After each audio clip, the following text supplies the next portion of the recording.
What up, ladies and gentlemen, and welcome back to a brand new episode of the Square Circle Podcast.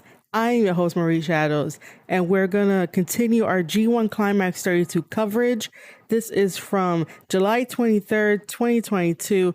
It is night 4 of the G1.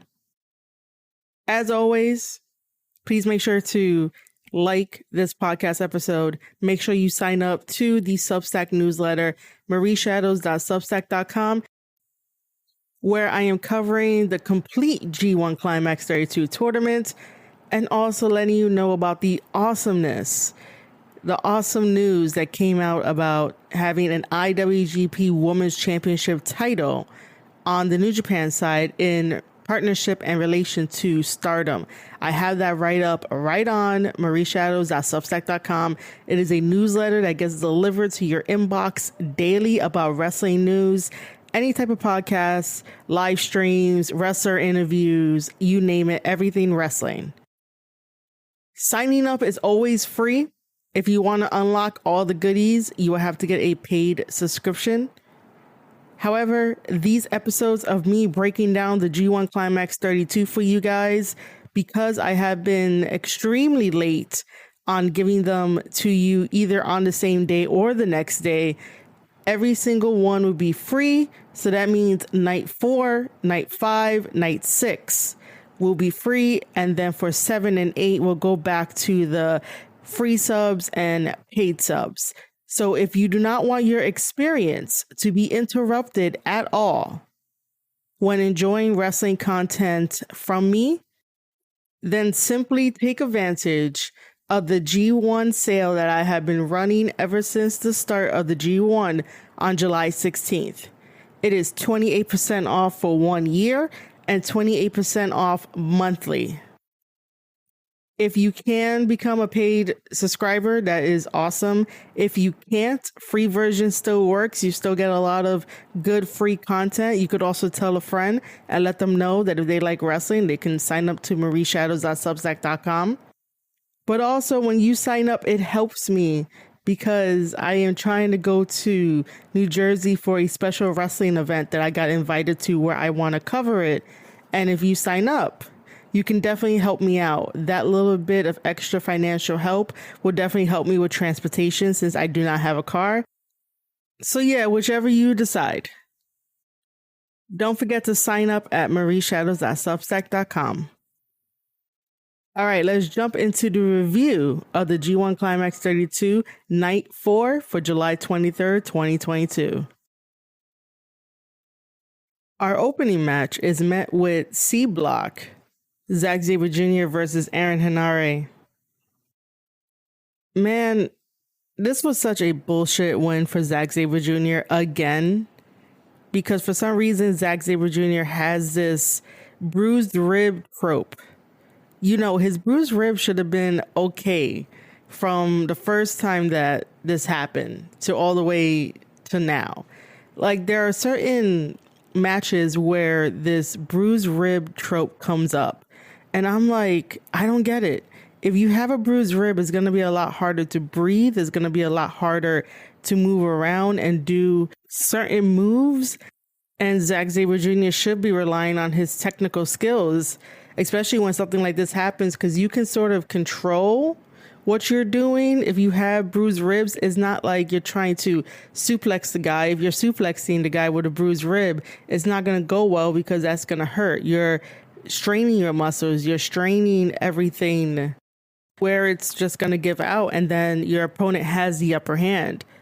I do want to say, though, that despite Henare using his power against Zack Sabre Jr., and someone of Zack Sabre's frame as a wrestler should not really be absorbing all of Henare's powerful attacks, when Henare just increased his muscle mass and his weight, and every single powerful attack that he was giving to Zack Sabre Jr., it's like if you keep absorbing it, eventually it's going to catch up and you're going to be fatigued enough to not get the win over Henare. Which, yes, sorry, spoiler alert, Zack Sabre Jr. gets his 2 points, and I will explain how he gets his 2 points in a little bit. But because Hinare has that extra mass on his frame and doing all these powerful attacks, these strong attacks to Zack Sabre Jr., Zack Sabre Jr. should not have gotten the victory, but I understand why he got the victory. I just wish that Hinare would have kept the pressure on Zack with a lot more attacks, no wasted movement, none of that. Because the moment that you give Zack Sabre Jr. a moment or an inch to think about his next move on you, that's when you know you're going to lose. Now, we have seen a really great growth in Hinare, in his character, in his promos, in his wrestling style. Everything has improved ever since joining the United Empire. There's a huge growth there. It still needs some more ways to go, but he's further along than what he would have been if he would have continued to be Toa Hinare. So, I'll give him some slack. But I still think that to have a really, really great match would just be keep the pressure on your opponent. Don't have any wasted movements, any wasted time, because in that little split second, your opponent could definitely probably see something in your armor or your guard, break it, and then you end up losing. And you're like, I should have covered all my grounds, and even try to think steps ahead of your opponent. In the wrestling ring, it's always about playing chess and not checkers with your opponent. So let's get to how Zack Sabre Jr. wins against Hinare. As you know, Zack Sabre Jr. is a technical wrestler, so he has been trying to dismantle Hinare in a very technical way by working on body parts and trying to find the best way to take Hinare off of his game. Hinare, on the other hand, is using a lot more powerful attacks, a lot more powerful strikes and kicks, and really going in with a lot more power towards Zack Sabre Jr. However, it gets down to the final moments of this where Zack Sabre Jr. is now attacking the surgically repaired Achilles of Hinare. It is well documented that the Achilles injury had kept them out for a year, and sometimes wrestlers don't fully recover from it. Some do, but then might still have some nagging problems with it. So Zack Sabre Jr. targeted the Achilles ankle from time to time, just very sparingly, until the very last moments of the match, where he continued to attack it and decided to put Hinare in this Achilles ankle hold lock, where he sat down on the mat and really locked it in. And that's where Hinare tapped. And during the backstage promo of Hinare's words, he wasn't even upset at Zack Sabre Jr. for going after the Achilles, because as far as I know, and watching Hinare's matches, no other wrestler has went after his Achilles the same way that Zack Sabre Jr. did. Every one of his other opponents in their matches always try to go either pound for pound with Hinare, strength for strength, and actually have a wrestling match. So he wasn't upset at Zack for doing that. However, in Zack Sabre Jr.'s backstage comments, he basically thanked George Michael again for showing him how to defeat his opponents. And in this one, George Michael came to him and told him about Aaron Hinare's Achilles. And I'm just like, can you stop referencing George Michael and Prince and stuff? That's probably the reason why I don't take Zack Sabre Jr. seriously, even though he is a really good technical wrestler. But I don't take him seriously when he starts mentioning just random things in his backstage comments that have nothing to do with his opponents, 90% of the time. And it's like, Zack, how are you ever going to break your own ceiling if you keep doing this? At least Hinare acknowledged the fact that you decided to go after his Achilles and acknowledged you as the better person in that match and wasn't even upset. And then to hear your backstage comments to be like, oh, George Michael told me about Hinare's Achilles. It's like, why are you making fun of it? Like, it just seems like it wasn't like a serious thing. Like, just brushing it off as, yeah, the ghost of George Michaels told me this and that. Zack Sabre Jr. and his bruised rib trope, along with George Michaels, picks up 2 points in the G1 Climax. Our second match of the G1 Climax 32 for night 4 is D Block, Yoshihashi versus Shingo. This match felt like a test for Yoshihashi. Yoshihashi in this G1 tournament, basically the people that he's facing don't really believe that he should be in here, don't really believe the caliber wrestler that Yoshihashi is. Yoshihashi is a good wrestler, but I just don't gravitate towards him to be like, oh my God, he's the best. He's really good at what he does. I just need to see a little bit more or just something different. But when he's in the ring, he does deliver. So he's definitely a good wrestler. But like I said, he's just not for me. But I will give him praise and props when it is needed. I think part of me just doesn't really believe in Yoshihashi, but again, I do enjoy his wrestling from time to time, depending on like who he's fighting. Shingo feels more of the father figure to most of these guys that basically pushes them to their limit and basically lets them know, like, you got to show me your best.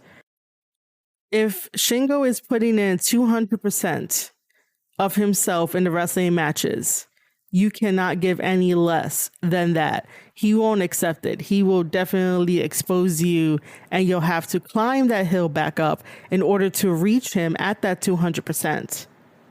This one was a good match, back and forth. We get some forearm exchanges until Yoshihashi does a low drop kick to Shingo on the outside. Shingo sends Yoshihashi into the guardrail. A jumping senton by Shingo. And then a vertical suplex to Yoshihashi by Shingo. And then Shingo puts Yoshihashi into a Cobra twist. There's some elbows, some double axe handles, a lariat into a neck breaker, some chops. This was an all-out battle between two good wrestlers in New Japan Pro Wrestling. And it definitely felt like who could one-up who with their attacks. Shingo does deliver some powerful strikes to Yoshihashi, such as rapid-fire punches, followed by a jab and that pumping bomber finisher move that he does. However, Yoshihashi has a heart of gold and ambition and kicks out. He's not going to be showed up by Shingo at all. At this point, both men are exhausted. Yoshihashi definitely goes for his finisher Karma, but he cannot follow up with a cover to Shingo. Shingo's power just fatigues other wrestlers to the point where that big moment after hitting your finisher, the other opponent can't roll over to get the cover, which is very smart. Which brings me back to the other point of the first match of if Hinare is going to be using a lot of power moves, power strikes, and kicks, that fatigue of doing it for 20 minutes to his opponent, like Zack Sabre Jr., should definitely show in the match. The same way that Shingo and Yoshihashi were showing the fatigue and the counters. When Shingo did Made in Japan to Yoshihashi in this match, Yoshihashi kicks out of that. Made in Japan is Shingo's other finisher. So you would think by hitting that, it will end the match. But Yoshihashi kicking out, not wanting to lose, basically drains more of his energy, gives him a little bit more fatigue, and Shingo is having him work for this victory because Yoshihashi decided to kick out. So now Shingo has to turn it up a little bit more to fully exhaust his opponent. And that's a takeaway that Hinari versus Zack Sabre Jr. should also have. All of the power strikes that Hinari was doing to Zack Sabre Jr., him kicking out every chance he got, he should have got a little bit more fatigue, and eventually that should have stopped him, even though he is a technical wizard. Sometimes when your limbs and fingers don't want to put a grip on 100%, you're basically done. Your body is like, I am exhausted from this. So it gets to a point in the Shingo versus Yoshihashi match that Yoshihashi does a destroyer to Shingo, and then another move to follow that up, and then Shingo kicks out. So Yoshihashi really can't believe it. No one could believe it. It is a crucifix pin with a semi-clutch that gives Shingo his victory in this match and gives him his 2 points for the G1 Climax 32.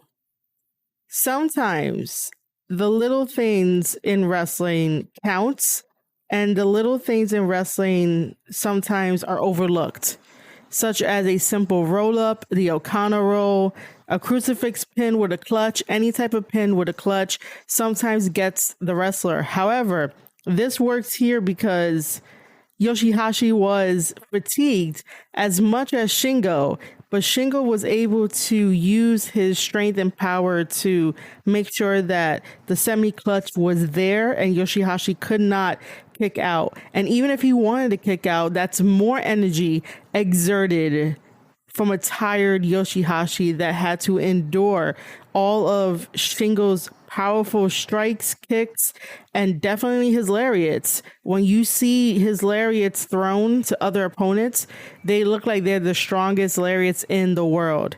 And even wrestlers have said that Shingo has the strongest lariats. So Shingo wins, gets his 2 points on the board.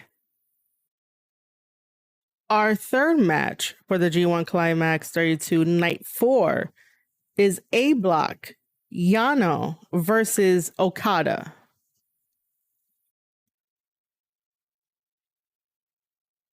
Yano, for this match, came out as his dangerous self with the dyed hair, the alcohol.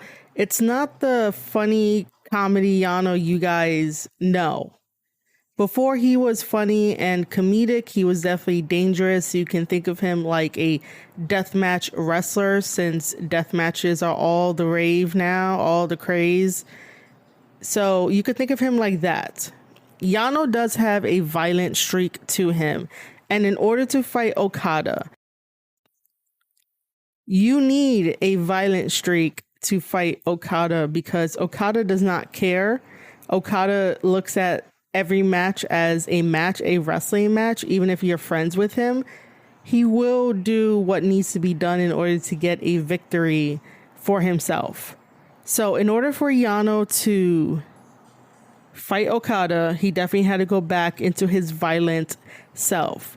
This whole entire match was about that Okada was fighting violent Yano. And then after the match, Yano became Yano and apologized to Okada for the things that he was doing in the match to him. Yano tries to jump Okada before the bell. Yano is choking Okada with the t-shirt that he always advertises. However, Okada sends Yano to the outside. Yano is able to throw Okada into the guardrail, and then Yano uses the chair. He hits Okada on the back, and then Okada is sent back first into the guardrail. Okada manages to throw Yano into the guardrail to see how he likes it. We get a drop toe hold on the chair. Okada almost gets counted out. This is like Yano's thing. If he could get you counted out, he would take that as a victory.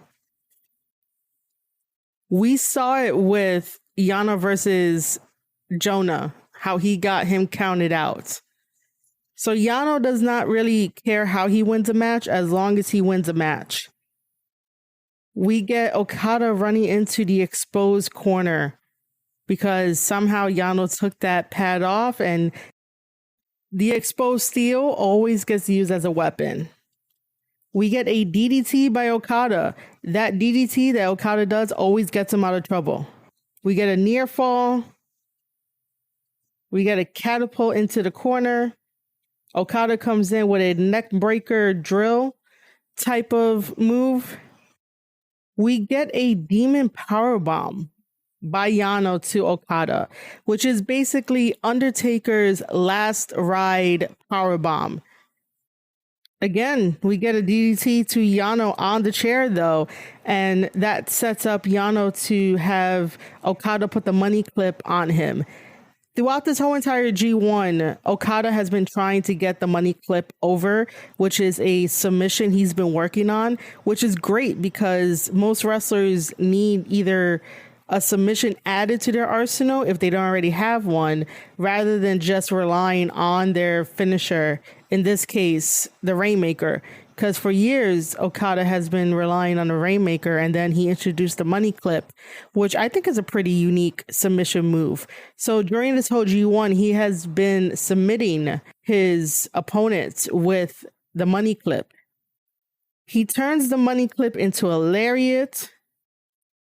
Yano then manages to spit out some liquid, maybe some of that alcohol that he brought with him at the beginning of the match, tries for a roll-up on Okada. Okada kicks out. Yano then tries to go for a low blow, which is his patented thing that he always does. And you'll hear Kevin Kelly on commentating go, "Oh, my monitor." Means Yano did a low blow. In this case, Okada catches the low blow because he knows Yano. He knows all the tricks. We get that beautiful Okada drop kick and then a backbreaker. And then the money clip is reapplied to Yano. Yano taps out, and that gives Okada 2 points in night 4 of the G1 Climax 32. Usually I say fuck Yano, but I really don't have to because Okada won, got his 2 points, and I'm good with that. Like I said, Okada is definitely not taking it easy on any one of these guys. Our final match for the G1 Climax 32 Night 4 is B Block Ishii versus Jay White, who is our IWGP World Heavyweight Champion. I know I've said it before that I'm a little exhausted and tired of covering matches that have Ishii versus Jay White. I do respect them both as in-ring competitors, and definitely Jay White with the more better promo skills than Ishii. Ishii barely cuts promos. He really doesn't have to. What you have to understand about Ishii is that, yes, he is a stone pit bull, which basically means that he can absorb a lot of punishment and definitely bring that punishment back onto his opponents like tenfolds. So whatever he absorbs, it's getting right back to you. My thing is that Jay and Ishii have fought so many times because I have covered it throughout the whole entire 2019 when he came back after losing to Kota Ibushi at Wrestle Kingdom.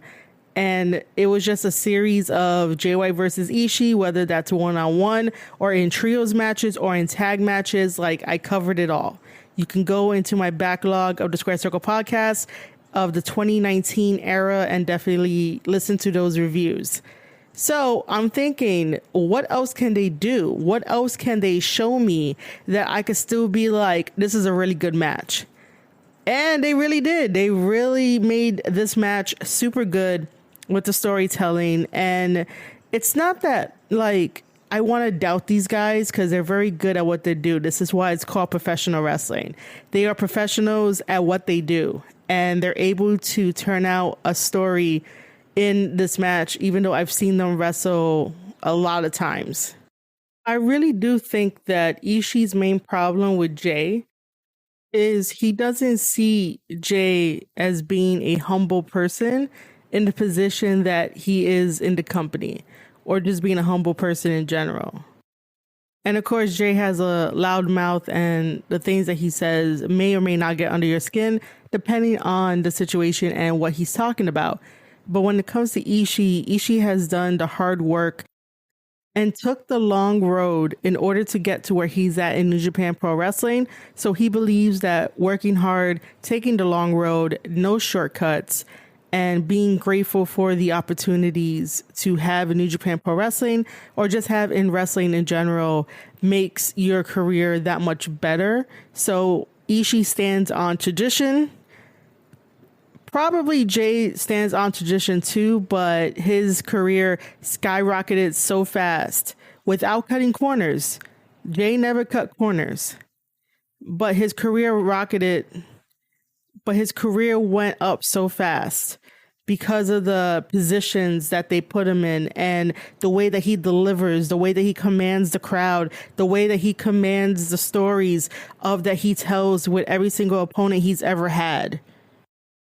The difference between Jay and Ishii is that Jay is louder than Ishii. Ishii is good. Ishii is a stone pit bull. Once this guy gets to a certain point in a match and you see his eyes sort of like go black, go glossy, he's definitely going to beat the shit out of you. Jay, on the other hand, manages to get under your skin with the things that he says and the ad-libs that he throws out at you during the match. And he makes you doubt yourself. And so you can breathe with Jay White. You can breathe with the Switchblade. It's all a psychological game. While with Ishii, it's all about a physical and how much damage you can take kind of game. The two complement each other very, very well, because as much as Jay gives Ishii a lot of powerful strikes when he can, or some very smart strikes, what Jay loves to do is have Ishii on the outside. Again, I say this in every single podcast. If you are facing Jay White, do not fight him on the outside. He's going to use the outside to his advantage. Like he kept throwing Ishii into the guardrail. He will work on Ishii's ribs, so it could be harder for him to breathe. And again, like I said, that's Jay White wanting you to breathe with a switchblade. If he can control the way that you breathe, control the match, dictate the story, you are breathing with a switchblade.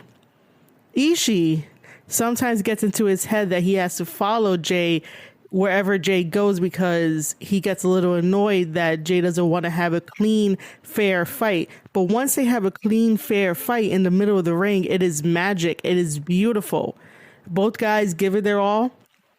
Both guys return with so much power depending on what the move is. Most of the time, Ishii delivers very powerful strikes to Jay White that has Jay White falling directly in the middle of the ring like a bag of potatoes, really cliche as that is. But both men really, really give it their all in this match.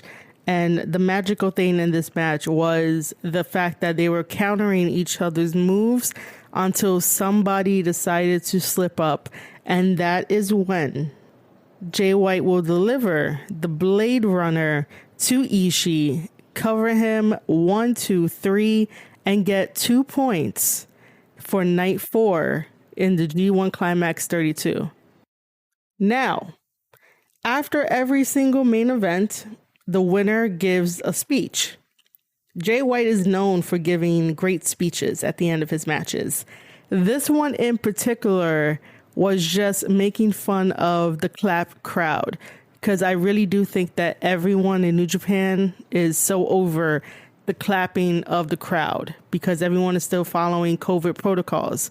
It is not until we get to September, after the G1, that's when people can start making noises in New Japan Pro Wrestling.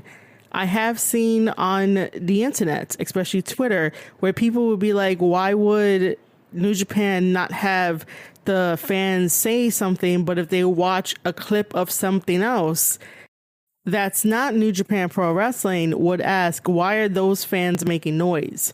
Well, if you want fans to make noise in your promotion over in Japan, you would have to space them out accordingly. And that means you will be selling less tickets. You'll be filling up less seats in order to have people cheer for their wrestlers. If you're watching a clip that is not New Japan Pro Wrestling, New Japan Pro Wrestling is still following the guidelines that the Japanese government put out. So that is why they are still having the fans clap. And Jay White is trying to have them break protocol. He tries it every single time. He did get the Dominion crowd to make some noise because he won the championship title in the same building that he had his final goodbye speech before his excursion.